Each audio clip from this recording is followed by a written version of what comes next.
Halloween is one of the most popular celebrations in the Western world. On October 31st, people dress up in costumes, decorate their houses with pumpkins, and children go door to door asking for candy. But for Muslims, the important question is celebrating Halloween halal or haram? To answer this, we need to look at the origins and the meaning behind this holiday. Halloween did not start as a fun cultural event. Its roots go back to ancient Celtic traditions known as Samhain. This was a pagan festival marking the end of summer and the beginning of winter, when people believed the boundary between the living and the dead became blurred. They lit bonfires and wore costumes to ward off spirits. Later, parts of these traditions were adopted into Christian practices, especially All Hallows' Eve, which is where the word Halloween comes from. From an Islamic perspective, the problem arises because the celebration is strongly connected to pagan rituals and superstitions. Islam clearly prohibits imitating non-Muslim religious practices, especially those connected to shirk or false beliefs.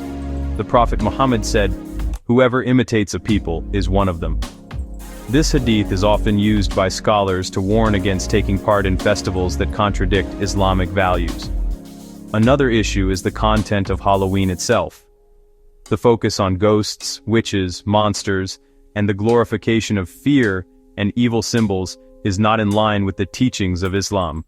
Islam teaches us to avoid spreading fear, glorifying shaitan, or engaging in practices that promote darkness and superstition. Some may argue, but what if we only let children collect candy without dressing up or practicing pagan traditions? Scholars differ on this point. Some say that if the intention is only cultural fun, without belief in the origins, it could be seen as less harmful. However, many others say that participating still means imitating and normalizing a festival based on shirk and superstition. Because Islam encourages Muslims to have their own identity and avoid blindly following other traditions, the safer opinion is to avoid celebrating Halloween altogether. Instead, Islam gives us our own celebrations, Eid al-Fitr and Eid al-Adha. These are pure, joyful, and filled with worship and gratitude to Allah. They bring families and communities together without connecting us to practices that oppose our faith. So, is Halloween halal or haram? The majority of scholars agree, Halloween is not permissible for Muslims.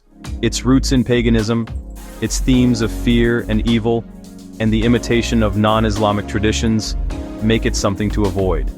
As Muslims, we should be proud of our own identity, our own celebrations, and the values that Islam teaches us.